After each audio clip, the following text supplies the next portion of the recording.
Assalomu alaykum hurmatli tomoshabinlar. Siz tezkor xabarlar dasturiga xush kelibsiz. Ertaga havo harorati 43 darajagacha isiydi. O'zgidromet ertaga 27-iyun kuni kuzatiladigan ob-havo prognozini e'lon qildi.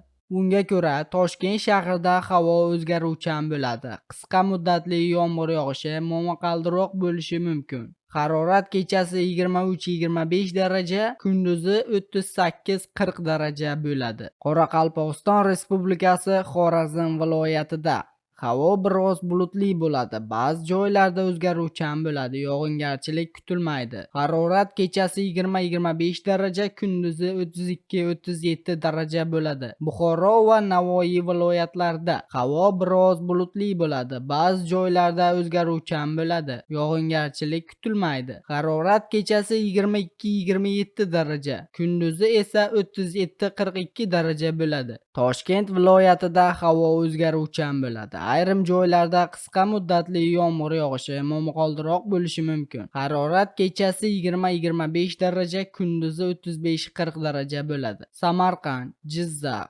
Sirdaryo viloyatlarida havo biroz bulutli bo'ladi. Ba'zi joylarda o'zgaruvchan bo'ladi. Yog'ingarchilik kutilmaydi. Harorat kechasi 20-25 daraja, kunduzi esa 35-40 daraja bo'ladi. Qashqadaryo va Surxondaryo viloyatlarida havo biroz bulutli bo'ladi. Ba'zi joylarda o'zgaruvchan bo'ladi. Yog'ingarchilik kutilmaydi. Harorat kechasi 23-28 daraja, kunduzi esa 38-43 daraja bo'ladi.